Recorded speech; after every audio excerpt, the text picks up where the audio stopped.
এ বিষয়ে সবশেষ জানাতে পশ্চিমবঙ্গ থেকে যুক্ত হচ্ছেন সহকর্মী শুভজিৎ পুততুণ্ড। শুভজিৎ,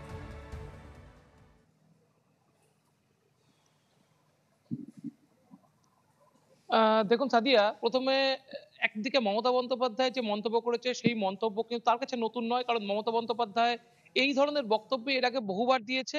এবং মমতা বন্দ্যোপাধ্যায় আজকে যে বক্তব্য বলেছে সেটা তার মধ্যে একটা জিনিস স্পেসিফিক, তিনি কিন্তু বলছেন কেন্দ্রের ষড়যন্ত্র এবং সেখানে বিএসএফ এর সরাসরি ইনভলভ থাকার ঘটনা, যেটাকে কিন্তু একেবারে যারা সেনা সদস্য তারা কিন্তু আজকে সম্পূর্ণভাবে তারা নস্যাৎ করে দিয়েছে। তারা বলছে মমতা বন্দ্যোপাধ্যায় নিজেই যত অনুপ্রবেশকারী আছে তাদের সব থেকে বড় আশ্রয়দাতা। এবং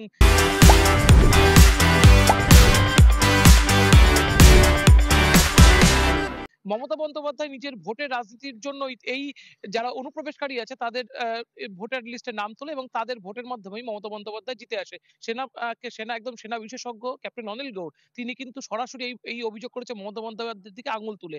এই অভিযোগ কিন্তু একেবারে মমতা বন্দ্যোপাধ্যায়ের ক্ষেত্রে নতুন। পাশাপাশি একটা জিনিস মাথায় রাখতে হবে, বাংলাদেশকে কেন্দ্র করে পশ্চিমবঙ্গের যে রাজনীতি আবর্তিত হচ্ছে, এই গোটা রাজনীতি আবর্তিতর পিছনে একদিকে যেরকম রাজনীতি, অন্যদিকে অর্থনীতি, দুটো কিন্তু একেবারে প্যারালাল চলছে। এবং ভারতীয় থিঙ্ক ট্যাঙ্ক তারা কিন্তু বাংলাদেশের ক্ষেত্রে দুটো জিনিস তারা টার্গেট করেছে। এক হচ্ছে বাংলাদেশের শিল্প, দুই হচ্ছে বাংলাদেশের অর্থনীতি, যেটা প্যারালাল চলে। এই দুটো কিন্তু ভেঙে দেওয়ার যে কাজ সেটা কিন্তু তারা করছে। এবং আজকে শুভেন্দু অধিকারী বা একেবারে আসামের মুখ্যমন্ত্রী হেমন্ত বিশ্ব শর্মা দুজনের যদি বক্তব্য শোনেন, সেখানে থেকে একটা জিনিস পরিষ্কার, তারা বলছে বাংলাদেশের গার্মেন্ট শিল্প যেভাবে ভেঙে যাচ্ছে, সেক্ষেত্রে এই গার্মেন্টস লেবাররা কাজের সন্ধানে, যেহেতু তাদের কাছে কাজ নেই, সেক্ষেত্রে কাজের সন্ধানে তারা ভারতবর্ষে আসছে।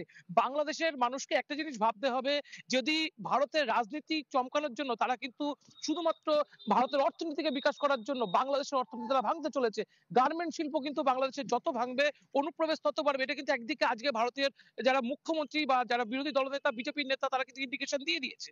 পাশাপাশি আপনি যদি দেখেন, এই অনুপ্রবেশকে ইস্যু করে তারা যে তাদের রাজনীতি, অর্থাৎ নতুন করে হিন্দুত্ববাদের যে রাজনীতি, সেটা কিন্তু তারা আবার নতুন করে চাগার দিচ্ছে। তারা কিন্তু গণমাধ্যমের মাধ্যমে তারা রিপোর্ট প্রকাশ করছে যে ঠিক কত পার্সেন্ট মুসলিম অনুপ্রবেশ ঘটেছে, হিন্দু অনুপ্রবেশ ঘটেনি। এবং তারা বলছে হিন্দুরা তারা দেশভক্ত, তাই তারা দেশ ছাড়ছে না, মুসলিমরাই তারা দেশ ছাড়ছে। ফলে একদিকে যেরকম সাম্প্রদায়িক রাজনীতি, অন্যদিকে আর্থিকভাবে বাংলাদেশকে দুর্বল করার যে চেষ্টা, সেটা কিন্তু ভারতীয় রাজনীতিবিদরা সেটা কিন্তু খুব ভালোভাবে করছে।